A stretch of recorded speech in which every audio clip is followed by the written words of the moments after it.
ज्यादातर लोगों को डायरेक्ट सेलिंग इंडस्ट्री को लेके, नेटवर्क मार्केटिंग को लेके और खास के आरसीएम को लेके इतनी गलतफहमियां हैं, इतनी सारी डर है कि आप में से ज्यादातर लोग इस बिजनेस में आ तो जाते हैं लेकिन कामयाबी तक नहीं पहुंच पाते। और इसके पीछे सबसे बड़ा कारण है, और वो है डर, वो है नॉलेज की कमी, वो है हमारे पास अनुभव नहीं है, जानकारी नहीं है। तो मैं भी आप ही लोगों के बीच से आता हूं। मैं कोई विदेश में पला बढ़ा नहीं हूं। माई सेल्फ धर्मेंद्र कुमार, मैं ग्रामीण परिवेश में पला बढ़ा हूं, किसान का बेटा हूं। बाबूजी हमारे खेती कराते थे। बचपन बहुत अभाव में बीता। मैंने अपना एजुकेशन प्योर गांव में पूरी तरह से मैंने किया, हाई स्कूल तक। और उसके बाद इंटर के लिए मैंने अपना डिस्ट्रिक्ट हेडक्वार्टर में रह के मैंने पढ़ाई की। और फिर मैं बहुत अर्ली एज में, मेरा लक अच्छा था या यूं कह लीजिए, मैंने बहुत अवेयर था मैं अपने जॉब वॉब को लेके, कैरियर को लेके।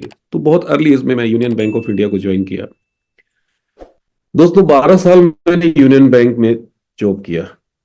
देखिए, 12 साल बोलने में 12 मिनट और 12 सेकंड भी नहीं लगते, लेकिन 12 साल एक बहुत लंबा पीरियड होता है, एक बहुत लंबा समय होता है। और मैंने 12 साल बिताया है यूनियन बैंक में। एक भारत सरकार का बहुत ही शानदार बैंक है। टॉप 5 में यूनियन बैंक का नाम आता है।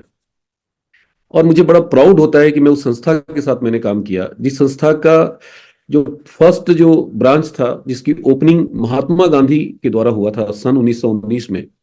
पहले ब्रांच मुंबई में, मुंबई समाचार मार्ग में खुले आरसीएम यूनियन बैंक की ब्रांच खुली थी। और मैंने वहां पे 12 साल जॉब किया।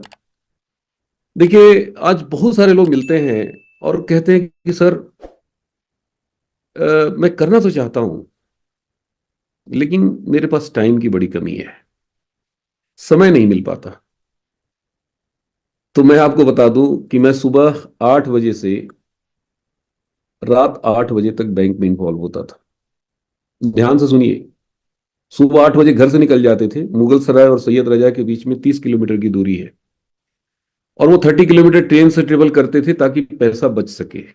पास बनवा रखे थे। और ट्रेन का शेड्यूल ऐसा होता था कि वो पैसेंजर ट्रेन होती थी और ज्यादातर उसको साइड में लगा दिया जाता था। तो जनरली 1.5 से 2 घंटे लग जाते थे।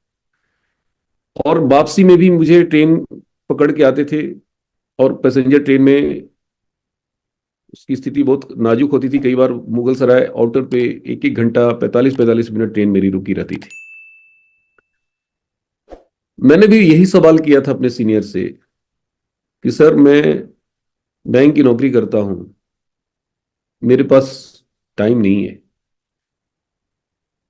ब्रांच के अंदर इतना रस हुआ करता था, बैंक खुलने से पहले 200 पब्लिक इंतजार करती थी कि ब्रांच खुले के अंदर घुस जाऊं।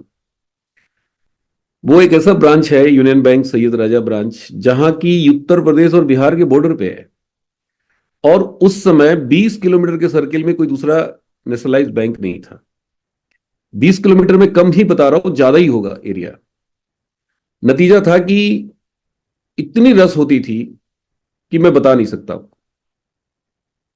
आज भी उस लोकेशन में जाके आप पता लगा लेंगे, आपको पता चल जाएगा कि हमें टॉयलेट जाने की फुर्सत नहीं होती थी, खुजली करने की फुर्सत नहीं होती थी। मेरा कई बार लंच दोपहर का मैं वापस घर लेके आ जाता था। कारण क्या था?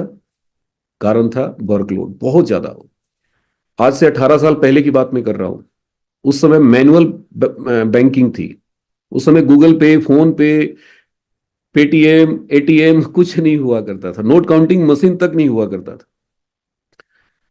और उस जमाने में इतना ज्यादा थक जाते थे हम लोग, बैंक से बाहर जब निकलते थे तो ऐसा लगता था कि एक नया जन्म हो रहा है, एक नया आज मेरा उदय हो रहा है। वो फीलिंग मैं बता नहीं सकता आपको। हर दिन की कहानी थी। हर दिन हम जंग लड़ते थे बैंक के अंदर। और उसके बाद जब आरसीएम बिजनेस आया तो मैंने अपने सीनियर को यही कहा था कि देखिए भाई, मैं नहीं कर पाऊंगा। मेरे पास टाइम नहीं है। तो मेरे सीनियर ने एक बहुत अच्छा एग्जाम्पल दिया। उन्होंने बताया कि इंग्लैंड में एक अंधा आदमी, ब्लाइंड पर्सन, नेटवर्क मार्केटिंग से, डायरेक्ट सेलिंग से करोड़पति हुआ। उससे पूछा गया कि आप अंधे होके कैसे भाग दौड़ किए, कैसे लोगों को जाके कन्विंस किए, कैसे आप भागते थे, दौड़ते थे, इसमें तो बहुत मेहनत है, बहुत भाग दौड़ है। तो उस अंधे ने जवाब दिया कि मैं अंधा हूं, मैंने दो लोगों को ज्वाइन किया, दोनों आंख वाले थे। उन्होंने कहा कि डी कुमार जी, आपके पास टाइम नहीं है। हिंदुस्तान में 80% लोगों के पास टाइम ही टाइम है। बस दो टाइम वाले को पकड़ लो और उनके दिमाग में भर दो आरसीएम, और वो कर जाएंगे और आप सफल हो जाओगे। भाई साहब, ये जो आइडिया था ना, ये मेरे दिमाग में जो बत्ती थी ना, जो स्विच ऑफ था ना, हर इंसान के अंदर एक बत्ती होती है और उसका स्विच होता है, और वो ज्यादातर लोगों का स्विच ऑफ है। मेरा भी ऑफ था। मेरे सीनियर ने उसको बटन दबा दिया, क्लिक कर दिया, और बस यही कॉन्सेप्ट मेरे दिमाग में घुस गया। मैंने कहा यार, दो को तो मैं पकड़ ही सकता हूं। अगर इस धरती पर मैं दो को भी नहीं पकड़ पाया तो फिर तो लानत है। अगर दो भी हमारी बात पे भरोसा नहीं कर पाए तो फिर तो मेरा इस धरती पे आना ही बेकार है। और वहीं से मेरी कहानी शुरू हुई, और फिर पीछे मुड़ के मैं नहीं देखा। मेरे सीनियर ने एक और अच्छी बात बताई कि D Kumar ji, Osama bin Laden लोगों को मरने के लिए तैयार कराता है। सोचिए कितना बड़ा मोटिवेटर है कि लोग उसकी बातों में आके शरीर में बॉम्ब बांध के पूछते हैं कि बताओ कहां उड़ाना है। आप दो लोगों को कामयाब होने के लिए तैयार नहीं करा सकते, दो लोगों को सफल होने के लिए तैयार नहीं करा सकते, दो लोगों को कार में आने के लिए तैयार नहीं करा सकते, दो लोगों को आप बिल्डिंग में नहीं ला सकते। हर आदमी पैसे के पीछे भाग रहा है, हर आदमी बिल्डिंग में आना चाहता है, हर आदमी कामयाब होना चाहता है। बस दो ही को तो पकड़ना है। देखिए दोस्तों, ये बातें तो बड़ी अच्छी थी और बहुत आसान थी, लेकिन मैंने बीड़ा उठाया कि दो को तो मैं कामयाब बनाऊंगा, ये मैं कर सकता हूं। और वहां से मेरी कहानी शुरू हुई। मुझे याद है बीसी छाबड़ा जी की ट्रेनिंग पटना में थी, और उस ट्रेनिंग को अटेंड करने के लिए मैं पटना गया था। और उसमें बीसी सर ने एक बहुत अच्छी बात बताई कि इस बिजनेस को अगर अपने लिए करोगे तो नहीं कर पाओगे, और अगर दो लोगों की कामयाबी के लिए काम करोगे तो तुम इतनी ऊंचाई पे चले जाओगे कि जिसकी कल्पना नहीं कर सकते हो। उन्होंने एक कहानी के माध्यम से बताई थी, मुझे आज भी याद है। उन्होंने बताया था कि एक लड़की थी, वो अपनी आराध्य देव की पूजा करने के लिए जंगल से फूल तोड़ने गई, और वहां पे एक संत तपस्या कर रहे थे। लड़की देख नहीं पाई और उस संत को पैर से ठोकर मार दी, जिसकी वजह से उस संत की आंखें खुल गई। और क्रोध में उस संत ने उस लड़की को श्राप दे दिया। क्या दिया श्राप? कि "ए लड़की, ए नादान लड़की, तू अंधी है, देख नहीं रही थी कि मैं तपस्या में लीन था, तेरी वजह से मेरी तपस्या भंग हुई है। मैं तुम्हें श्राप देता हूं कि तू जिस जिस लक्ष्य को पाने के लिए तू ये फूल तोड़ने आई है और पूजा करना चाहती है, तुम्हारा वो मुराद कभी पूरा नहीं होगा। तुम जीवन भर कुंवारी रहोगी, ये मेरा श्राप है।" वो लड़की बहुत उदास होकर रोने लगी, बाबा से बहुत माफी मांगी, लेकिन बाबा क्रोधित थे। फिर वो आई, अपनी माता से अपनी सारी वृतांत उसने सुनाई। उसकी माँ ने कहा, घबरा मत, बाबा ने तुम्हें श्राप दिया है ना, मुझे थोड़ी दिया है। मैं तेरे लिए पूजा करूंगी, मैं तपस्या करूंगी। उसकी माँ ने तपस्या करना शुरू किया, पूजा करना शुरू किया। भगवान प्रकट हुए, बोले, मांगो, तुम्हें क्या चाहिए। उसकी माँ ने कहा कि हे प्रभु, अगर आप मेरे ऊपर, आपकी कृपा है, मेरे से प्रसन्न है, मेरी तपस्या से, तो आप मुझे एक वर दीजिए। बोले, बोलो क्या चाहिए। बोले, मुझे वर दीजिए कि मुझे एक सुंदर सा दामाद चाहिए। बाबा, भगवान ने कहा, बस इतनी सी, लो मैं वर देता हूं, तथास्तु। अब इकलौती लड़की, उसकी वर मिलेगा तो किसको मिलेगा? लड़की को मिलेगा। ये कहानी उन्होंने बताई, बीसी सर ने। उन्होंने कहा कि जिस दिन आप अपने डाउनलाइन के लिए अपने आप को बलि चढ़ा दोगे, अपनी सारी इच्छाओं की बलि चढ़ा दोगे, अपने आराम की बलि चढ़ा दोगे, अपने स्वार्थ की बलि चढ़ा दोगे, अगर एक व्यक्ति को कामयाब बना दोगे, एक व्यक्ति को, तो फिर तुम कितनी ऊंचाई पे जाओगे इसका अंदाजा नहीं कर सकते। और दोस्तों, वो ट्रेनिंग मेरे जीवन की टर्निंग पॉइंट रही। मैं वहां से आया और मैंने संकल्प ले लिया कि अब प्रलय भी आ जाएगा तो भी मैं एक व्यक्ति की कामयाबी के लिए काम करूंगा, और एक नहीं, दो के लिए काम करूंगा। और वो मैंने शुरुआत की। मैं भूल गया कि मेरा क्या होगा। आज इंसान इतना कमजोर क्यों हो गया है? इतना डरपोक क्यों हो गया है? इतनी घबराहट क्यों होती है आरसीएम करने में? कारण क्या है? सबसे बड़ा कारण है कि इंसान अपने बारे में सोचता है। बीसी सर ने कहा था उस ट्रेनिंग में कि आज इंसान अगर 24 घंटे में 15 घंटा जागता है, अगर वो 18 घंटा जागता है, तो सोचता है। और सोचता है तो क्या सोचता है? सिर्फ अपने बारे में सोचता है। अपनी सफलता, अपनी कामयाबी के बारे में सोचता है, अपनी चेक के बारे में सोचता है, अपनी इनकम के बारे में सोचता है। और यही कारण है कि वो जब आरसीएम में आता है तो उसकी सोचने की जो प्रवृत्ति है, उसकी सोचने की जो आदत है, उसकी सोचने की जो हैबिट बना हुआ है, यही हैबिट उसको यहां पे कामयाब होने नहीं देता। और जब तक ये हैबिट चेंज नहीं होगा, तब तक आप यहां पे, आपके लिए बहुत मुश्किल है। कहते हैं ना, man makes a habit and habit makes a man. इंसान बनाता है आदत, और वही आदत बनाता है इंसान को। हम लोगों ने इतनी बुरी बुरी आदतें बचपन से सीख लिया है ना, कि उन आदतों की हम गुलाम हो चुके हैं, उन आदतों के हम आदी हो चुके हैं। और उसको छोड़ना आज एक आम आदमी के लिए बहुत मुश्किल हो गया है। लेकिन मैंने प्रैक्टिस करना शुरू किया। जब जब मैं अपनी चेक के बारे में सोचता था, मुझे याद आ जाता था कि बीसी सर ने क्या बोला है। जब जब अपनी लेवल के बारे में सोचता था, जब जब अपने बारे में सोचता था, मुझे याद आ जाता था कि नहीं, अपने बारे में तो सोचना ही नहीं। और यहां से मेरी कहानी शुरू हुई। और आपको रियल बता दूं कि इंसान जब तक अपने बारे में सोचता है ना, वो इतना कमजोर होता है ना कि मैं आपको बता नहीं सकता। बहुत कमजोर होता है। लेकिन जिस दिन से आप दूसरों के बारे में सोचने लग जाते हैं, अपने डाउनलाइन के बारे में सोचने लग जाते हैं, अपनी टीम के बारे में सोचने लग जाते हैं, आप मानव नहीं रहते हैं, आप महामानव बन जाते हैं। आप कोई साधारण व्यक्ति नहीं रह जाते हैं, आप असाधारण बन जाते हैं। और फिर जो आपका मेहनत, आपका जो प्रयास होता है ना, वो इतना भीषण होता है ना कि मैं आपको बता नहीं सकता। और ये इस बिजनेस की आत्मा है। इस बिजनेस में कामयाबी का सबसे बड़ा मंत्र है।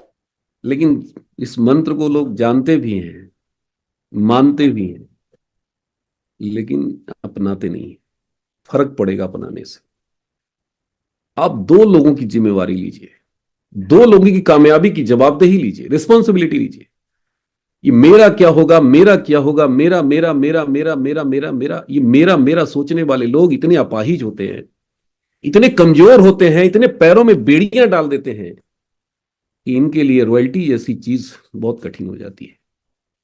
टेक्निकल बनना इनके लिए बहुत मुश्किल लगता है। इमराल्ड और स्टार इमराल्ड तो इनको पहाड़ पर चढ़ने जैसा लगता है। और रूबी और स्टार रूबी के बारे में तो कभी सोचते ही नहीं है। तो ये बहुत बड़ा मंत्र है। इस मंत्र को अपनाइए। अगर आप इस बिजनेस को बड़ा करना चाहते हैं तो इस मंत्र पे काम कीजिए।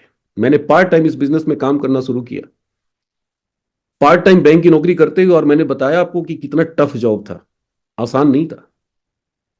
जॉब बहुत कठिन थी। आज मेरे को कोई बोलता है ना कि सर मेरे पास टाइम नहीं है, तो मैं अंदर से मुस्कुराता हूं। मैं कहता हूं, बेटा तू किसको गोली खिला रहा है? जो भर भर के गोली खाया है, उसको क्या गोली खिलाएंगे आप? टाइम नहीं है आपको, अभी ज्ञान नहीं है। What are you doing, you don't know. आप क्या कर रहे हैं आपको पता नहीं है, क्या करना है आपको ये भी नहीं पता है। ना तो टाइम की कमी है, ना तो आदमी की कमी है, ना तो इस बिजनेस में फेल्यूर है। सफलता की गारंटी है यहाँ। मोदी जी बोलते हैं ना, गारंटी गारंटी बार बार बोलते हैं। मैं बोलता हूँ आरसीएम में अगर ये इस तरह की गारंटी शब्द का इस्तेमाल हम लोग करने लग जाए ना, सारे के सारे लोग, कामयाबी की गारंटी है यहाँ। गारंटी है, गारंटी मैं बोल रहा हूं। लेकिन कुछ आदतों को बदलना होगा, कुछ तरीके को बदलना होगा, कुछ अपने अंदर परिवर्तन लाने होंगे, सोचने के तरीके को बदलना होगा। और यही सबसे कठिन काम है। तो छोटे छोटे काम करने, कोई बहुत बड़ा काम नहीं करना है, धीरे धीरे हम बदलेंगे। भाई जब हम बने नहीं है रातों रात, तो हम बदल कैसे जाएंगे रातों रात? भाई हमें बनने में 40 साल लगे, 45 साल लगे, कोई 25 साल के हैं, कोई 30 साल के हैं, तो 30 महीना तो लगेगा बदलने में, 3 साल तो लगेगा वक्त। और मैं तो बोलता हूं कि कुछ लोगों को बदलने में 10 10 साल लग जाते हैं। जो जितना जल्दी अपने आप को बदलेंगे, आरसीएम बिजनेस में कामयाबी उनकी उतनी जल्दी आएगी। मैंने पहले दिन से अपने आप को बदलना शुरू किया, सारी ताकत मैंने अपने आप पर लगाया। बैंक से निकलने के बाद मेरी इच्छा होती थी कि यार छोड़ो, आज रहने देते, बड़ा थकान हो गया, चलो घर चलते, कल चलेंगे फील्ड में, कल जाएंगे प्लान दिखाने। लेकिन तभी दिमाग में आती थी बात कि नो, पंडित जी कहते हैं अपनी टिप में, भूख भी होगी, खाना भी होगा, लेकिन खाने की इजाजत नहीं होगी। कौन, कोई बॉस थोड़ी होता है यहाँ। कौन मेरे को गाइड कर रहा था, कौन मेरे को कह रहा था कि धर्मेंद्र जी आपको 2 मीटिंग करना है, 2 लोगों से मिलना है? न तो मेरे अपलाइन मेरे साथ थे, न तो मेरी टीम थी मेरे साथ। जब मैं शुरू किया था मैं अकेला था। मेरा छोटा भाई आया था, ज्वाइन करा के चला गया, दोबारा आया ही नहीं, आज तक नहीं आया। लोग कहते हैं कि अरे अपलाइन का बड़ा बड़ा रोल होता है। मैं बोलता हूँ भैया, अपलाइन गाइड करता है, वो दूर से रास्ता दिखाता है, करना तो खुद ही पड़ता है। मैंने स्टार्ट किया, और मैं आपको बताऊं, मेरे को सिखाने वाला इमीडिएट अपलाइन कोई नहीं था। बाद में हमारी अपलाइन सुजीत सर से मेरी मुलाकात हुई, मैंने मीटिंग में देखा था, बाद में उनके मैं करीब गया। एक बार सुजीत सर के लिए तालियां बजा दीजिए। सुजीत सर ने मेरे को दूर से गाइड किया। और आज भी मैं सर से हाथ जोड़ के प्रार्थना करता हूं कि सर आप बस हाथ बनाए रखिए, दूर से बनाए रखिए, बाकी तो काम मैं करूंगा सर। आप बाह भीम करो सर। भीम अकेला भारी पड़ता था 5 भाइयों में। वो जब लड़ता था ना अपने दुश्मनों से, तो अपने भाइयों को बोलता था तू लड़ मत, तू पीछे से बोल बाह भीम, बाह भीम। भीम पूछता था कि यार बाह भीम, उनके भाई लोग पूछते थे कि यार बाह भीम करने से क्या होता है? तो भीम कहता था कि मेरी ताकत दुगनी हो जाती, मेरे अंदर 100 हाथी का बल 200 हाथी का बल हो जाता है बाह भीम करने से। तो इस बिजनेस में भी मेरे सीनियर सुजीत सर ने मेरे को बाह भीम करना शुरू किया, दूर से किया, करीब मैंने नहीं आने दिया। मैंने सुजीत सर की होम मीटिंग कभी नहीं कराई, मैंने कभी इंडिविजुअल को आज तक प्लान नहीं दिखवाया सुजीत सर से। और ज्यादातर लोग मैंने देखा है बैसाखी पकड़ के चलते हैं आरसीएम में। अपलाइन क्या है, बैसाखी है। मैं ये नहीं बोलता हूं कि आप मत पकड़ो बैसाखी, मैं ये नहीं कहता हूं कि आप मत करो, लेकिन जितना कम से कम अपलाइन का सहयोग लेंगे, उतनी ऊंचाई पे जाएंगे। कहते हैं ना, जिनके अंदर अकेले चलने का मादा होता है, जिनके अंदर अकेले चलने की हिम्मत होती है, उनके साथ कारवां चलती है। महात्मा गांधी का कोई अपलाइन नहीं था। वो अकेले चलने का उन्होंने जिद की, अकेले चलने का साहस था उनके अंदर। हमारी कंपनी के ओनर आदरणीय टीसी छावड़ा जी का कोई अपलाइन नहीं। एक बार जोरदार तालियां बजा दो उनके लिए। डीसी छावड़ा जी का कोई अपलाइन नहीं था, केसी छावड़ा जी की कोई अपलाइन नहीं थे। सुरेंद्र बस जी ने अकेला चलना शुरू किया, सुजीत कुमार सिंह जी ने अकेला चलना शुरू किया। और जो जो अकेले चले हैं आज शिखर पे हैं। और ये जो बैसाखी लेके चल रहे हैं, ये सब रेंग रहे हैं। रेंग रहे हैं। तो भाई साहब, अगर उड़ना चाहते हैं, लिखिए डायरी पे, अपलाइन का सहयोग कम से कम लीजिए, कम से कम लीजिए। मैं ये नहीं कहता कि मत लीजिए, लेकिन जितना कम से कम। बार बार दिमाग लोगों का मैं देखता हूं अपलाइन की तरफ जाता है, अरे मेरा अपलाइन ठीक नहीं है, अरे मैं बड़ा गलत जगह जुड़ गया हूं, अरे क्या कहूं सर, मेरा तो किस्मत खराब है। अरे क्या यार, अ, भैया अकाउंट में चेक मेरे आते हैं, स्टार रूबी मैं बना हूं, कोर लीडर मैं बना हूं, पूरे इंडिया में रिकॉग्निशन मेरा हुआ है, यूट्यूब पे वीडियो की भरमार, डी कुमार आरसीएम मेरे भरे पड़े हैं। आप कहते हैं कि सर अपलाइन कर दे सारा काम, तो अपलाइन जब करेगा तो फिर आपके लिए थोड़ी करेगा, वो तो अपने लिए करेगा। अगर आपको उस जगह पे जाना है तो आपको संघर्ष करना पड़ेगा, आपको फील्ड वर्क करनी पड़ेगी, आपको धक्के खाने पड़ेंगे, आपको पसीना बहाना पड़ेगा, आपको संघर्ष करना पड़ेगा। ये अपलाइन अपलाइन अपलाइन बार बार जो दिमाग में जाता है ना, ये हमें निकालना पड़ेगा। देखिए, क्या पता कुछ लोगों को मेरी बातें अच्छी नहीं लग रही होगी, लेकिन फैक्ट तो मैं बताऊंगा भाई। और फैक्ट यही है, अपने सीनियर्स से सीखिए, उनका इस्तेमाल मत करिए, सीनियर का इस्तेमाल मत करिए, उनके नॉलेज का इस्तेमाल करिए, उनके अनुभव का इस्तेमाल करिए। वो जो कहते हैं ना, उनके एक एक शब्द को ध्यान से सुनिए और अपने जीवन में उतारिए। देखिए चमत्कार होता है कि नहीं। तो मेरी कारवां शुरू हुई, मैंने संघर्ष किया, स्ट्रगल किया, और अपने दो लोगों को सफल करने में अपनी सारी ताकत लगा दी। कई मित्र हैं मेरे से पूछते हैं कि यार डी कुमार, यूनियन बैंक को रिजाइन क्यों कर दिया? मेरी पार्ट टाइम में 77,000 की चेक थी, पार्ट टाइम में नौकरी करते हुए। लोग कहते हैं कि यार तुम तो स्टार पर हो गए थे जॉब करते हुए, क्या जरूरत थी यार नौकरी छोड़ने की?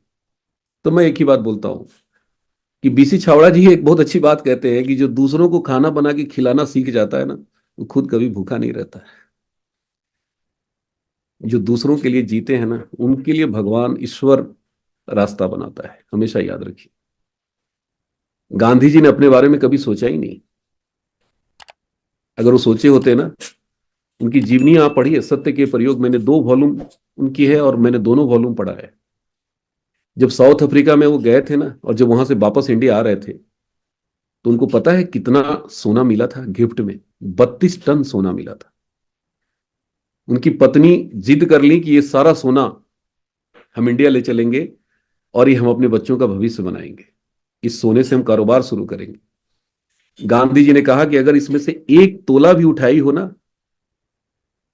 तो हमारा तलाक हो जाएगा। गांधी जी ने कहा था।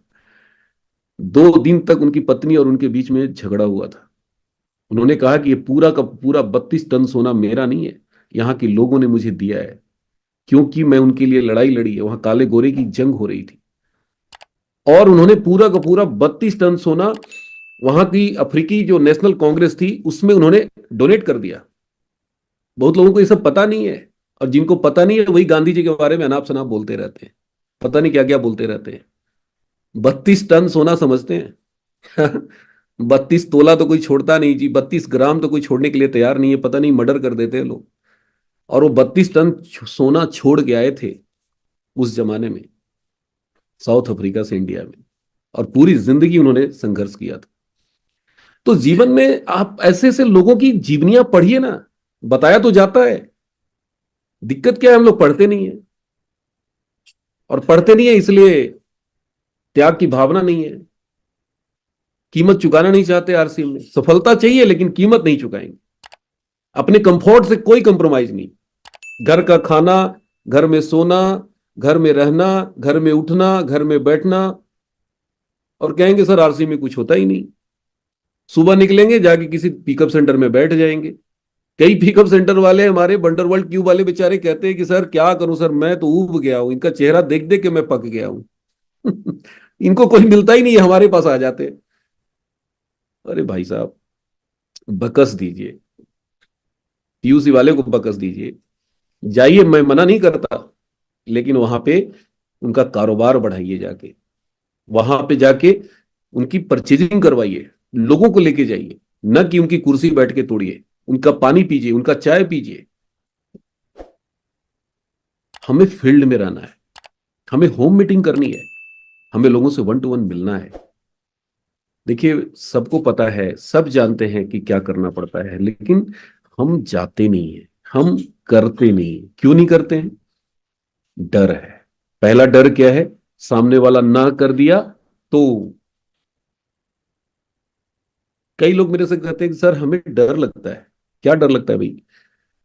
तो सर डर लगता है कि हमें इतना निगेटिव बात बोलते हैं ना सर, मैं डर से सुन नहीं पाता हूं, कहीं हम निगेटिव ना हो जाए। भैया एक चीज बताइए, आप चले हैं सांप पकड़ने। सांप क्या करता है, बड़ा जहरीला होता है। कई बार ऐसा डंक मारता है ना कि सपेरा ही मर जाता है। तो आप चले हैं सांप पकड़ने, और सांप के जहर से अगर आपको डर लगता है, तो आप तो भैया सपेरा नहीं बन पाओगे। आपको सपेरा बनना है। तो सपेरा क्या करता है, वो ये सोच के जाता है कि ये डंक मारेगा और मारेगा तो जहर भी चढ़ेगा। हमें उस जहर से बचना है। तो अपने आप के अंदर इतनी ताकत पैदा करनी पड़ेगी, इतना गट्स पैदा करना पड़ेगा कि हमें हर हाल में फील्ड में रहना है, लोगों की ना सुनने की आदत डालनी है, लोगों से टकराना है। मैं तो ढूंढता हूं यार, रियल में बता रहा हूं, मैं ढूंढता हूं कि कोई तो मिले जो मेरे से निगेटिव बात करे। और ये आज की बात नहीं कर रहा हूं, right from very first day. मुझे लोगों से ना सुनने में बड़ा मजा आता है। और आज की बात नहीं कर रहा हूं, राइट फ्रॉम फर्स्ट डे। अरे हमें पता चल चुका है कि आरसीएम में सफलता की अंबार है। हम देख चुके हैं, हर दिन यहां पे कोर लीडर आ रहे हैं, हर दिन यहां पे सफल लोग आ रहे हैं।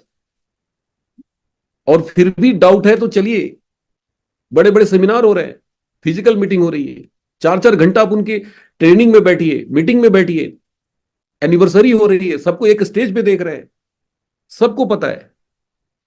लेकिन फिर भी हम क्या हो रहे हैं, चिंता में डूबे हुए, घबराहट है, डर है। तो इन सब चीजों से निकलिए। कहते हैं ना कि जीवन में जिस दिन आपको सफलता दिख जाएगी ना, जिस दिन आपको कामयाबी दिख जाएगी ना, ये सब चीजें आपसे दूर हो जाएगी। ना आप काम करने में थकेंगे, ना आपको नींद आएगी रात में, ना आप चैन से रहेंगे। आपके दिमाग में बस एक ही नशा होगा, और वो नशा है काम। काम काम काम क्या है यार, यहाँ फावड़ा चलाना है क्या? लोग कहते हैं बड़ा मेहनत है आरसी में। मेरे को 18 साल हो गए, आज तक मैं यही नहीं पता लगा पाया कि इसमें मेहनत क्या है। अरे भाई साहब, मेहनत तो हम यूनियन बैंक में काम करते थे। कई मीटिंग सेमिनार में मैंने बोला है कि मैं गधे की तरह काम किया करता था बैंक में, गधे की तरह। ध्यान से सुनिए, सुबह बैंक में घुसते थे ना, कब शाम हो जाता था ना पता नहीं चलता था। इतना मेहनत हमने किया है, और एक दिन नहीं किया है, एक हफ्ते नहीं किया है, 12 साल किया है भाई साहब। और यही कारण है कि आरसी में हमें कभी मेहनत नहीं लगा।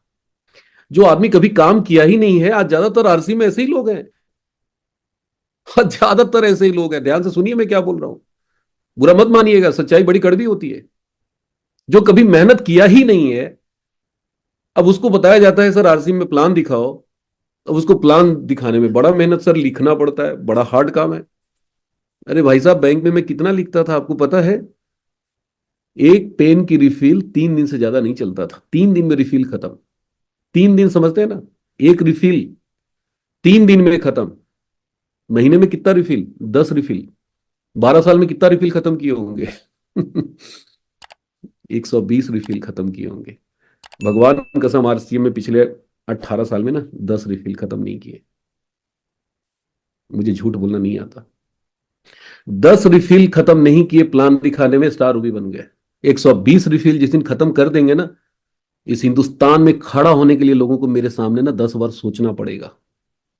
12 साल जितना बैंक ने काम करवाया है ना, मैं उसकी बात बता रहा हूं आपको। और आप कहते हैं कि मेहनत है। अरे मैं बता रहा हूं भाई साहब, मैंने 10% भी काम नहीं किया जितना बैंक ने मेरे से करवाया। लेकिन अफसोस है कि यहाँ पे काम करने वाला आदमी काम ही नहीं करता, उसको समझ में ही नहीं आता आरसीएम में। प्रॉब्लम तो यही है। वो गधे की तरह वहां इतना खटता है ना, इतना खट लेता है, इतना खट लेता है, और इतना कम उसकी सैलरी होती है। उसको लगता है कि यार 15 20 हजार 25 हजार के लिए इतना मेहनत है, तो 1 लाख 2 लाख के लिए पता नहीं कितना मेहनत होगा आरसीएम में। और यही कारण है कि यहाँ पे लोग हाथ पांव नहीं मारते। वो हमारे एक सीनियर कहा करते थे ना कि कठिन कठिन कठिन कठिन इतना लोगों ने काम किया है, कुछ लोगों ने इतना कठिन कठिन काम कर लिया है कि कठिन काम करने की आदत पड़ गई है। और ऐसी आदत पड़ गई कि आदत न बदलने की आदत पड़ गई। अब हमारे साथ जो लोग काम कर रहे हैं, ये कौन लोग हैं?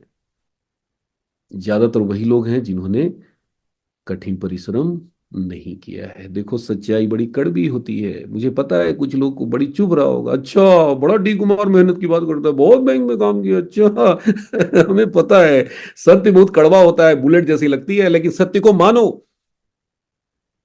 आपने दुनिया नहीं देखी है भाई साहब, कितना लोग मेहनत करते हैं ना, ज्यादातर लोग यहाँ पे वैसे ही है। रैग पीकर, हम लोग रैग पीकर वाला काम कर रहे हैं। रैग पीकर क्या होता है? Do you know what is rag पीकर? रैग पीकर बोलते हैं जो कूड़ा बीनता है। कूड़ा देखा है? आपके आसपास में कूड़े का ढेर होता है, और उन कूड़े के ढेरों में एक गंदा संदा कपड़ा पहना हुआ लड़का हाथ में एक क्या बोलते हैं उसको, क्या लेके घूमता है, उसको बोलते हैं ना, उसमें सामान रखता है, बोड़ा बोड़ी जो भी कह लीजिए, थैला बड़ा सा, वो भी गंदा संदा।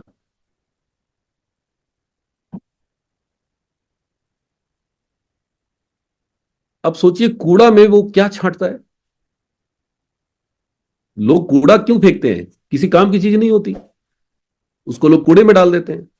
और कूड़ा में से वो लड़का गंदा संदा कपड़ा पहना हुआ क्या छांटता है? वो अपने काम का चीज छांटता है। उसको बोलते हैं रैग पीकर। अभी आप में से ज्यादातर लोग रैग पीकर वाला काम कर रहे हैं। देखो मैंने क्या किया, मैं स्टेट बैंक के चीफ मैनेजर एसपी वर्मा साहब को पकड़ा। मुझे पता था कि यार ये आदमी जिस दिन चल पड़ा ना तूफान खड़ा कर देगा।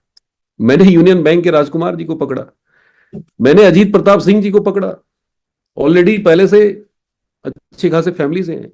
मैंने सुशील कुमार सिंह को पकड़ा, जेट एयरवेज में जॉब करते थे, आज रूबी अचीवर है। मैंने पकड़ा नीरज कुमार सिंह जी, संजीव कुमार सिंह जी, बड़ी बड़ी हस्तियों को मैंने पकड़ा। मैं रैग पिकर वाला काम मुझे पता था। ये रैग पिकर बन के करेंगे ना तो जिंदगी बीत जाएगी, दाल रोटी मुश्किल हो जाएगा। तो रैग पिकर वाला काम नहीं करना है हमें। हमें बड़े लोगों के पास जाना है, हमें सक्सेसफुल लोगों के पास जाना है, हमें उन लोगों के पास जाना है जो पहले से जिनका इनकम आ रही हो, जो अच्छे लेवल पे हो, अच्छे घर से हो। देखो इसको अन्यथा मत लेना। Think like a professional, work like a professional, and do like a professional. जिंदगी में अगर आप प्रोफेशनल नहीं बनोगे ना, आप इस बिजनेस में सफलता नहीं मिलेगी। प्रोफेशनल बनना पड़ेगा आपको। मैंने बुक्स में बहुत अच्छी लाइन पढ़ी थी कि इमोशन से रिलेशन चलते हैं, इमोशन से रिलेशन चलते हैं, जिंदगी नहीं चलती है। जिंदगी चलाती है प्रोफेशन, और प्रोफेशन आपका आरसीएम है। और आरसीएम बिजनेस को आप as a career, career profession क्या होता है? हमारा कैरियर है। And no compromise with career, no compromise with profession. Profession से कोई समझौता नहीं, कोई दोस्ती नहीं भैया, कोई रिश्तेदारी नहीं। जब तक आप प्रोफेशनलिज्म हम नहीं सीखेंगे ना। सुजीत सर एक बहुत अच्छी कोटेशन बोलते हैं कि आरसीएम हमारा इमोशन है, हम आरसीएम से जुड़े हैं, आरसीएम हमारा सम्मान है, आरसीएम हमारा स्वाभिमान है। ये इमोशन है हमारा, हमारी जिंदगी है आरसीएम। हम इमोशनली अटैच्ड हैं आरसीएम से। लेकिन जब हम काम करते हैं, जो हम प्लानिंग करते हैं, वो हमारा प्रोफेशनल होता है। हम ये नहीं करें कि इमोशन को खत्म कर दीजिए, इमोशन से तो पूरी दुनिया चल रही है, इमोशन खत्म कर देंगे तो फिर पैसा कमा के क्या करेंगे, फिर कामयाबी किसके लिए हम कर रहे हैं? बट प्रोफेशन में इमोशन मत लाइए। प्रोफेशन में इमोशन का कोई जगह नहीं है। दोनों नदी के दो किनारे हैं, ये दोनों नहीं मिल सकते आपस में। इनको मिलाने की कोशिश करेंगे बर्बाद हो जाएंगे।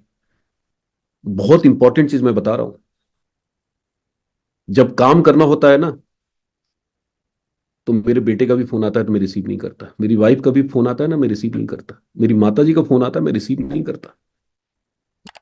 मेरे लिए काम टॉप प्रायोरिटी है, सबसे इंपॉर्टेंट है काम। अभी मैं मीटिंग कर रहा हूं तो सिर्फ मीटिंग कर रहा हूं। No, no relation, no compromise with my profession, कोई समझौता नहीं। सतीश पंडित जी अपनी टेप में बोलते हैं कि हम लोग बड़े इमोशनल हैं, हर जगह इमोशंस को ले आते हैं। वो कहते हैं कि एक लड़का विदेश पढ़ने जाता है, यहां उसकी मौसी की बेटे की शादी है, आएगा शादी अटेंड करने, संध्या दीदी थोड़ा बोलो आप भी। नहीं आएगा आवाज। मैडम, नहीं आएगा। हाँ। नहीं आएगा। क्यों नहीं आएगा? इसका इम्पोर्टेंट, आने जाने में खर्चा, छुट्टी वगैरह बहुत सी चीजें हैं। बिल्कुल सही है। उसको पता है कि घर वाले बड़ी मुश्किल से एक बार हमको भेजे हैं फॉरेन, डॉक्टरी की पढ़ाई करने के लिए जमीन बेच के भेजे हैं। अगर हम गलती से मौसे की बेटी की शादी में चले गए तो दोबारा नहीं आ पाएंगे, पूरा कैरियर चौपट हो जाएगा। यहां लोग आरसीएम की मीटिंग छोड़ छोड़ के शादी अटेंड करने जाते हैं। दीदी सही बोल रहा हूँ गलत बोल रहा हूँ, होता है या नहीं बिल्कुल होता गुरुदेव, बोलो? बिल्कुल बिल्कुल हाँ। सही कहा गुरुदेव आरसीएम, आप। आरसीएम उनके लिए दोयम दर्जे का काम है। शादी अटेंड करना उनके लिए टॉप प्रायोरिटी है। भाई साहब 18 साल में मैंने कोई शादी अटेंड नहीं की, किसी रिलेटिव की शादी अटेंड नहीं की। बड़े भाई की बेटी की शादी थी, बारात आ रहा था और मैं वहां जाके मीटिंग करने के लिए गया था, मीटिंग करके लौट रहा था अपनी कार से। मेरे सारे रिश्तेदार गांव के लोग सभी मेरी तरफ उंगली उठा के बोल रहे थे, अरे ये लड़का बाहर जा रहा है, दुनिया शादी में घर आता है और ये बाहर जा रहा है, कैसा लड़का है ये। बड़े भाई मेरे मुस्कुरा रहे थे, बोले यार इसको जाने दो, क्योंकि बड़े भाई मेरे साथ आरसीएम कर रहे हैं, अभी इमरान अचीवर एसबी शर्मा। उस शादी में जो सबसे बड़ा अमाउंट था ना, मैंने दिया था, जिसकी वजह से शादी हो रही थी।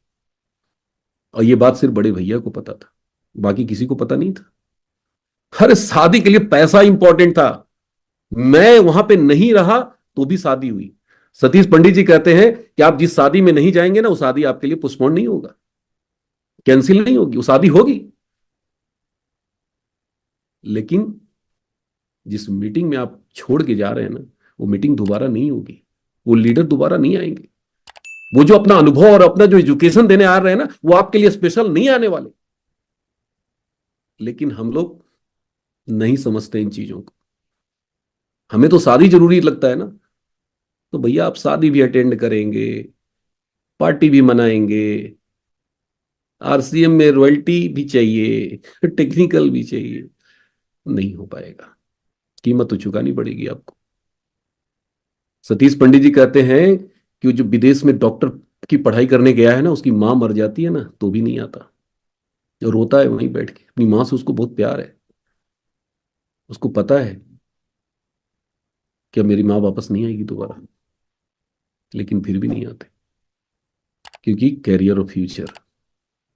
तो जिस दिन हम सारे के सारे लोग इस आरसीएम को उसी अंदाज में उसी तरीके से करने लग जाएंगे ना, उसी गंभीरता के साथ करने लग जाएंगे ना, भगवान कसम अस्तार रूबियों की ना फौज खड़ी हो जाएगी, अंबार लग जाएगा। लेकिन ऐसा होता है क्या? हम्म। सुनेंगे हाँ सर एकदम सही बोल रहे हैं, एकदम परफेक्ट बात, और जैसे इनविटेशन आएगा, अरे भैया क्या करे, शादी है। तो शादी नहीं है, वो आपकी बर्बादी है। 18 साल हो गया मैं कोई शादी अटेंड नहीं किया, किसी रिलेटिव की नहीं किया, एक भी शादी पोस्टपोन नहीं हुई। मेरे बड़े भाई मंझले भाई कहा करते थे कि तेरे बेटे की शादी में कोई नहीं जाएगा। तू किसी की शादी में जाता है? तो मैंने अपने मंझले भाई को जवाब दिया कि भाई तू जरूर आना, सिर्फ ये देखने के लिए आना कि मेरे बेटे की शादी में कितनी गाड़ियां आई है, गिनते गिनते थक जाओगे। इतनी गाड़ियां, इतने लोग आएंगे।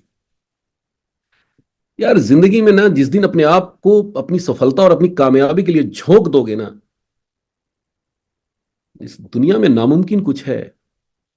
लोगों ने इतने बड़े बड़े कारनामे करके दिखा दिए हैं ना, ये आरसीएम बिजनेस और यार technical emerald Ruby star Ruby, ये नथिंग।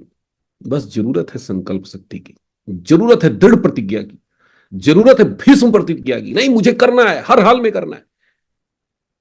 और अपने आप से, किसी और से नहीं, डाउनलाइन से नहीं, अपलाइन से नहीं, कंपनी से नहीं, अपने आप से। और जिस दिन आपने कमिटमेंट कर लिया, जिस दिन प्रतिज्ञा ले लिया, आपको सारे काम आसान लगने लगेंगे।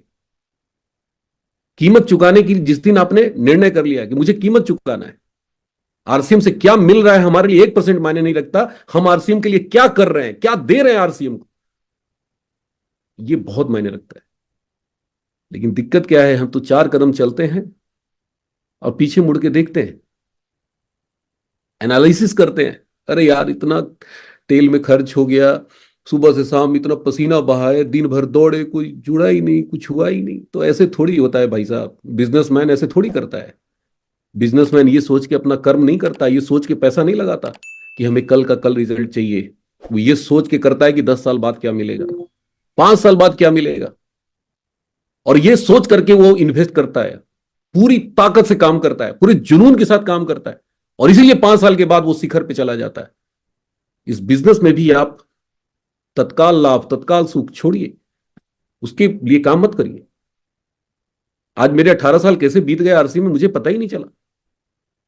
आज भी मैं पीछे मुड़ के देखता हूं तो ऐसा लगता है अभी कुछ ही दिन पहले तो मैं आरसी में शुरू किया हूं, इतना समय कैसे हो गया। कुछ लोग मेरे को फोन करते हैं, सर मैं 5 साल से लगा हूं, कुछ हुआ नहीं। मैं सोचता हूँ यार इनको क्या जवाब दूं, मैं तो 18 साल से लगा हूं। भाई साहब आप एक बड़े प्रोजेक्ट पे काम कर रहे हैं, आप कई पीढ़ियों के लिए काम कर रहे हैं, आप नए भारत के निर्माण के लिए काम कर रहे हैं, आप देश के लिए काम कर रहे हैं, समाज के लिए काम कर रहे हैं। क्या लगता है रातों रात हो जाएगा क्या?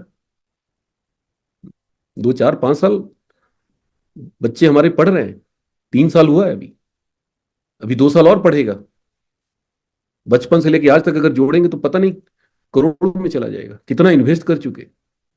लेकिन अभी भी दिमाग में क्या चल रहा है, नहीं नहीं पढ़। जब भी पैसा कमाने की बात बोलता है ना, मैं उसको डांटता हूं, नहीं नहीं पढ़ाई कर, अभी फोकस कर पढ़ाई पे। तो वहां तो हम सब नियम कानून भूल जाते हैं, यहां 5 साल में ही करोड़पति बन जाना है, तुरंत की तुरंत। तो जिंदगी अगर इतना आसान होता ना तो सारे लोग करोड़पति बन जाते, सारी दुनिया हो जाती। आपको दुनिया से अलग होना है, आपको भीड़ से अलग होना है, भीड़ से अलग सोचना है, अलग तरीका अपनाना है। आप वो काम मत करिए जो दुनिया कर रही है, भीड़ कर रही है, आप वो काम करिए जो भीड़ नहीं कर रही है। बहुत सारे अवसर हैं, बहुत सारे मौके हैं, सीखना चाहेंगे तो मुकेश कोठारी जी कहते हैं ना कि एक शराबी भी आपको सिखा सकता है। सीखना चाहेंगे तो आप एक फेल्योर व्यक्ति से भी सीख सकते हैं, सीखना चाहेंगे तो आप एक छोटे बच्चे से भी सीख सकते हैं, और अगर नहीं सीखना चाहेंगे तो ऑक्सफोर्ड यूनिवर्सिटी के प्रोफेसर से भी आप कुछ नहीं सीख पाएंगे।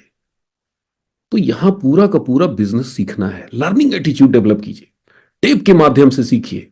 आज भी मैं टेप सुनता हूं अकेले, जब भी मैं ट्रेवल करता हूं सतीश पंडित जी की टेप लगा लेता हूं। इस दुनिया में नहीं है, लेकिन उस बंदे ने 3 साल में जो इतिहास रचा ना, अगर आज जो जिंदा होता ना तो आरसीएम की तस्वीर और तकदीर बदल के रख देता। लेकिन ऐसे लोग ना बहुत कम, उनकी आयु कम होती है, बहुत कम समय में चले गए वो। मैं उनको बहुत मिस करता हूं। वो तूफान का दूसरा नाम था सतीश पंडित। उनकी टेप सुनता हूं ना, ब्लड प्रेशर हाई हो जाता है, दिमाग का नस नस झकझोर देते हैं पकड़ के। तो हम यूट्यूब पे जाएंगे, कई लोग कहते हैं मेरे को कि सर सुनने के लिए जाता हूं, टाइप करता हूं सतीश पंडित एस ए, जैसी ऐसे डालते सपना चौधरी आ जाती है। अब सपना चौधरी आ जाती है तो कब सपना चौधरी को देखने के चक्कर में डाइवर्ट हो जाते हैं, पता नहीं कहां कहां चले जाते हैं। चले थे सतीश पंडित जी को सुनने और भटक गए। तो भटकाने वाली शक्तियां हमारे चारों तरफ है, इर्द गिर्द अगल बगल हमारे मोबाइल में है, हमें बचना है। अर्जुन की निगाह जैसे मछली की आंख थी, वैसे आप अपनी निगाह, मिशन मार्च चल रहा है, पिन चेंज करना है, लेवल चेंज करना है, पहला टारगेट बनाइए। बहुत सारे लोग मेरे वाइटल पे हैं, ओपनर पे है, पिछले 3 साल से ओपनर पे ही है। ईगल पे है तो 3 साल से ईगल पे है।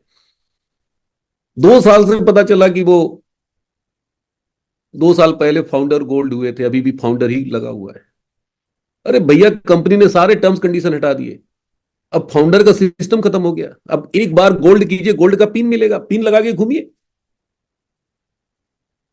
एक बार आपने स्टार गोल्ड कर लिया, स्टार गोल्ड की पिन मिलेगी। एक बार अगर प्लेटिनम कर लिया, प्लेटिनम की पिन मिलेगी। एक बार स्टार प्लेटिनम कर लिया, स्टार प्लेटिनम की पिन मिलेगी।